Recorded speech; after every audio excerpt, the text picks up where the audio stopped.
নমস্কার, আমি গৌরী। আরও একটা নতুন সকালে সবাইকে জানাই অনেক অনেক ভালোবাসা। আশা করছি তোমরা সবাই যে যেখান থেকে এই ভিডিওটা দেখছো অনেক ভালো আছো আর সুস্থ আছো। আর তোমাদের আশীর্বাদ আর ভালোবাসায় আমরা অনেক ভালো আছি আর সুস্থ আছি। আজ সকাল থেকেই ভিডিওটা শুরু করছি। আর এখন বাজে সকাল ৮টা। আমার কিন্তু ঘুম আজকে অনেক সকাল সকাল ভেঙে গিয়েছিল, তাই জন্য সকালে বাসি কাজ করে নিজে স্নানও করে নিয়েছি। আর মাম্মামের কিছু জামা কাপড় পরেছিল, সেগুলো সকালে উঠে স্রাব দিয়ে ভালো করে কেচে এখন মেলে দিচ্ছি। আর তোমরা তো জানোই মাম্মাম এখন থেকে সকালের খাবার, দুপুরের খাবার, এমনকি রাত্রের খাবার খেতে পারে। তাই জন্য ওর জন্যই না আমার দুপুরের দিকে নিজের প্রতি আর কোনো খেয়াল দেওয়ারই সময় হয় না। এমনকি নিজের সকালে স্নানটাও করতে পারি না সময় মতন। তাই জন্য এখন থেকে সকাল সকাল স্নান করে নিই, যাতে দুপুরবেলাটার সময় ওকে একটু সময় দিতে পারি। ওই জন্যই দেখো আমি সকাল সকাল স্নানও করে নিয়েছি, আর মাম্মামের যে কাপড়গুলো ছিল সেগুলোও ভালো করে মেলেও দিচ্ছি। আর যেহেতু এখন তো একটু মেঘমেঘ করছে ২-৩ দিন ধরে, তাই জন্য সকাল সকাল কেচে ধুয়ে দিলে তাড়াতাড়ি শুকিয়েও যায়। আর তারপরে না আবার দুপুরের দিকে আমাকে কিছু জামাকাপড় কাচতেও হয়। মাম্মামের জিনিসপত্র সঙ্গে আমার বাড়ির কিছু জিনিসপত্র থাকে। তাই জন্য এখন সকাল সকাল মাম্মামের জামাকাপড়গুলোও কেচে নিলাম। আর এই যে আমার মেলা কমপ্লিট হয়ে গেছে জামাকাপড়গুলো। আর এখন আমি চলে এসেছি ঘরে। জানো তো, চুলটা স্নান করতে গিয়ে বেশি জল পড়ে গিয়েছিল আর এতটাই ভিজে গিয়েছিল, খুব স্যাঁতস্যাঁত করছিল। তাই ভাবলাম একটু চুলটাকে ছেনে নিয়ে তারপর একটু সিঁদুর আর একটা টিপ পরে নিই। আর এই বেশ কিছুদিন হচ্ছে আমার ভীষণ পরিমাণে চুল উঠছে। মাথায় চিরুনি ঠেকাতেই পারছি না, এতটাই চুল উঠে যাচ্ছে। আগে আমার চুলটা বেশ ভালো হয়েছিল কয়েকদিন ধরে। আবার না চুল ওঠা শুরু হয়েছে, তাই জন্য আমি আর কোনো রকমের ডাস্ট সিঁদুর পরছি না। ওই খুব সামান্য একটু লিকুইড সিঁদুর পরছি। আর সিঁদুরটা কিন্তু কেয়া শেঠের। আর এই যে দেখো, এদিকে কিন্তু সকালের ব্রেকফাস্টে মা করেছে ডিম সিদ্ধ আর করেছে ওটস। এটাই আজকে সকালের ব্রেকফাস্টে আমি খাবো। আর যেহেতু মা কাজে যাবে, তাই সকাল সকাল রান্না বসিয়ে দিয়েছি। আর ওদিকে মা কিন্তু রান্না বসিয়েও দিয়েছে। মানে মা করবে ভাত আর আমি তরকারিগুলো করব গ্যাসে। তো তাই জন্য কিছু কাটাকাটিও করে নিয়েছি। আর এই যে বাবু আজকে মাম্মামের জন্য একটা সুজির প্যাকেট এনেছিল। তোমরা তো জানোই মাম্মাম এখন থেকে ওই বাইরের খাবার খাচ্ছে। তাই জন্যই ওর জন্য আজকে ওর ব্রেকফাস্টে আছে সুজি। তাই বাবু একটা সুজি এনেছিল, বাড়িতে ছিল না। তাই একেবারে সুজিটাকে একটু ওই শুকনো খোলায় ভালো করে ভেজে রাখছি, যাতে প্রত্যেক দিন একটু একটু করে ভেজে আবার রান্না না করতে হয়। তাহলে কী হবে, আমার সময়টা একটু কম লাগবে। আর তাছাড়াও প্রত্যেক দিনে একইভাবে ওই একটু একটু করে ভেজে রান্না করা অনেকটাই সময় সাপেক্ষ।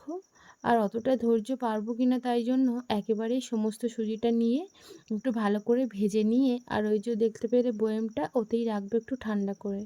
মামামের সুজিটা আমি ড্রাই রোস্ট করে একটা থালাতে রেখে দিয়েছি। ওইটা একটু ঠান্ডা হলেই তারপরে আমি একটা জারে ঢেলে রাখবো। আর এদিকে দেখো আমি একটু তেলও দিয়ে দিয়েছি কড়াইতে। কারণ কি, আজ আমরা রান্না করব মাছ আলুর তরকারি, তাই জন্য আগে মাছটাই ভাজবো, তারপরে অন্য কিছু ভাজবো। একটু কলাও কেটেছি, কলাও ভাজবো ভেবেছি। কারণ কলাগুলো অনেক দিন আনা হয়েছিল, খাওয়া হচ্ছে না, খুব নষ্ট হয়ে যাওয়ার দিকে চলে গেছিলো। তাই জন্য সমস্ত কলাই কেটে নিয়েছি, আর অনেকটাই কলা হয়েছে। ভাবছি কে খাবে। আর এই যে সকালের ব্রেকফাস্টে ওটস, কিছু ফল আর ডিমটাই আমি খাবো। আর জানো তো, তোমাদের মাম্মাম্মু উঠে গিয়েছে ঘুম থেকে, আর এখন সে আছে তার দাদার কোলে। বাবুকে বললাম তুমি একটু রাখো, ততক্ষণে আমি ব্রেকফাস্টটা কমপ্লিট করি। আর এদিকে দেখো মা কিন্তু রান্নাও বসিয়ে দিয়েছে, আর মা উনুনেই ভাতটা বানাবে। আর এদিকে মা সকালে রান্না করছে ভাত। আমি ওদিকে রান্না চাপিয়ে দিয়েছি দুটো কড়াইতে, আর মা বাইরে ভাত বানাচ্ছে। আমরা আগে একটা এমনি উনুনে রান্না করতাম, এখন এই উনুনটা সেদিনকার তৈরি করা হয়েছে। আর ওদিকে মা রান্না বসিয়ে দিয়েছে, আমার এদিকে অর্ধেক রান্না কিন্তু কমপ্লিটও হয়ে গেছে। আর এখন বাজে ওই 8:30 মতন। মাম্মাম দেখো খাওয়ার সময় হয়ে গেছে বলে ও কান্না করছিল, আর আমি তাড়াতাড়ি করে সুজিটা বানাচ্ছিলাম। আর যেহেতু মাম্মাম খাবে, তাই একটু থিকনেস রেখে কিন্তু সুজিটা বানিয়েছি। এই সুজিটা শুধুমাত্র জল আর সুজিটা দিয়েই অনেকক্ষণ ধরে ফুটিয়ে রান্না করেছি। এতে একটু জলও মিশিয়েছি, যাতে ওর খেতে একটু সুবিধা হয়। আর তোমরা তো জানোই মাম্মাম এখন 3টে মিল নেয়, সকালের ব্রেকফাস্ট, দুপুরের খাবার আর রাত্রিতে খাবার। এই 3টেই খাবারও খায়, তারপরে কিন্তু কোনো রকমের খাবার ওকে দেওয়াই হয় না। তোমাদের সাথে এখন দেখা হচ্ছে ওই 10:30 নাগাদ। মায়ের কিন্তু টিফিন দিয়ে দিয়েছি। মা কাজেও চলে গেছিলো ৯:৪০ এর দিকে।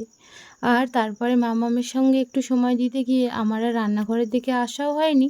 আর রান্নাঘরটা তো মোছাও হয়নি। আমি না প্রত্যেকদিন রান্নাঘর তো রান্না করার পর একটু না একটু মুছে রাখি, কিন্তু আজ আর করা হয়নি। তাই মাম্মাম ঘুমিয়ে পড়েছে। আর সেই ফাঁকে এসেই আমি এই যে রান্নাঘরটা ভালো করে পরিষ্কার করে নিচ্ছি। দিদি বিকালে এসে একবার মুছে দেবে, তবু ওই যে রান্না করেছি একটু তেল তেল লাগে, তাই জন্যই না আমি সবসময় মুছে রাখার চেষ্টা করি। আগে এগুলো বুঝতাম না, ওই জন্য আমার রান্নাঘরটা খুব তেলতেলে হয়ে যেত। এখন সেটা আগের থেকে অনেকটাই কমেছে। আর এই যে মাম্মাম এখনও ঘুমাচ্ছে, আমি ততক্ষণে আরও যে কিছু কাজ আছে সেগুলোই করে নিচ্ছি। মাম্মাম যে বোতলটায় জল খায় সেই বোতলটা কিন্তু আমি প্রত্যেকদিন সকালে উঠে এইভাবেই ফুটিয়ে নিই জল গরম করে, আর এইভাবে ভাপে রেখে দিই। এটা ওই ৩০ মিনিট ৪০ মিনিট রাখি, তারপরে তুলি। আর এখন একেবারে দুপুরবেলার খাবারে মাম্মাম খেয়েছিল গাজর, ডাল সিদ্ধ আর আলু ভাত দিয়ে একটুখানি মাখন দিয়ে। আর তোমরা আমার ভিডিওটা কে কোথা থেকে দেখছো জানিও। আমার ভিডিও তোমাদের কেমন লাগে সেটাও জানিও। তোমাদের ভালোবাসায় আমি আরও অনেক অনেক ভিডিও বানাতে অনেক সক্ষম হই। এদিকে দেখো আমার রান্নাবান্নাও কমপ্লিট হয়ে গেছে। আর আজ না বানিয়েছিলাম একটু শুক্তো, মাছের ঝোল আর কলা ভাজা। এই দিয়ে দুপুরের খাবারটা খেয়েছিলাম আমরা। তোমরা কে কী খেলে আমাকে কমেন্ট বক্সে এসে জানিও। আর তারপরে এই দুপুরে একটু কিছুক্ষণ রেস্ট নিয়ে নিয়েছি। আর এখন বাজে 4টে। ওই কিছু জামা কাপড়ও ভাঁজ করে নিয়েছি বিকালে উঠে আগে। তারপরে ঘরটা ঝাড়ু দিয়ে এখন এসেছি উঠোনটা ঝাড় দিতে। আমাদের বাড়িতে দুটো গাছ আছে, ফলের গাছ, আম গাছ আর কাঁঠাল গাছ। সবগুলোতেই বেশ ফল ধরেছে এবারে, ফল বলতে বোল। কাঁঠাল গাছে ভালোই ফল ধরেছে, আর আম গাছেও না খুব বোল ধরেছে। আগের বছর তো আম গাছে কোনো রকমের কোনো বোল ছিল না। ওই দুটো একটা বোলের ভিতরে 4টে মাত্র আম হয়েছিল আগের বছরে। এই বছর দেখছি ভালো বোল হচ্ছে। আর আমাদের আম গাছটা না খুব ভালো জাতের। সবার লাস্টেই ফল পাকে, কিন্তু সেই ফলগুলো খুব অমৃতের মতো মিষ্টি। আমাদের এই আম গাছটা আমি যখন প্রথম এই বছর এসেছিলাম তখন খুব ফল হয়েছিল। আর তারপর থেকে কোনো বছরই তেমন ফল হয় না। এই বছর দেখছি সেই বারের মতন, মানে 2021 সালের মতো খুব বোল এসেছে। আশা রাখছি খুব ফল হবে। এদিকে দেখো আমার কিন্তু ঘর ঝাড়ু দিয়ে কিছু জামা কাপড় গুছিয়ে আমি চলে এসেছি উঠোনটা ঝাড় দিতে। এখন যেহেতু শীতের শেষ, গাছ থেকে তো একটু পাতা পড়বেই। আর আমাদের উঠোনটা না অনেকটাই ছোট, তাই জন্য একটু নোংরা হলেই কেমন একটা লাগে। আর তার জন্য না এই পাতা পড়ে বলেই আমি এখন থেকে বিকালে উঠোনটাকে একটু ঝাড় দিয়ে পরিষ্কার করেও রাখি, যাতে একটু দেখতে ভালো লাগে। আর ওদিকে দেখো বাবুও উঠে গিয়েছে, আর বাবু এখন চলে গিয়েছে জল ছাড়তে।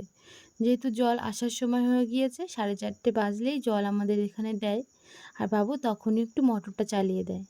আর আমার তারপরে কিন্তু উঠোন ঝাড় দিয়ে নিজে একটু ফ্রেশ হয়ে নিয়েছি। আর তোমাদের মিঠিও উঠে গেছে। আর ও তো জানোই বিকালে উঠলে ওকে একটু ঘুরতে নিয়ে যেতেই হয়। আর আমি এই যে ওর গাড়িটাতে করে ওকে একটু ঘুরতে নিয়ে যাচ্ছি। ও কিন্তু কোলে কম উঠতে চায়, ওই মাঝে মাঝে উঠতে চায়, কিন্তু গাড়িতে করে বেশ ভালো ঘোরে। আর সবাই কথা বললে বেশ হাসি হাসি মুখ করে সবার সাথে কথা বলতেও চায়। তারপরে দেখো এই যে এসেছে ওর দিদি, ওকে নিয়ে আসতেই হবে। তো চলো আজ ভিডিওটা এই পর্যন্তই, দেখা হচ্ছে অন্য একটা ভিডিওতে। ততক্ষণ পর্যন্ত তোমরা সবাই ভালো থেকো, সুস্থ থেকো, নিজেদের খেয়াল রেখো।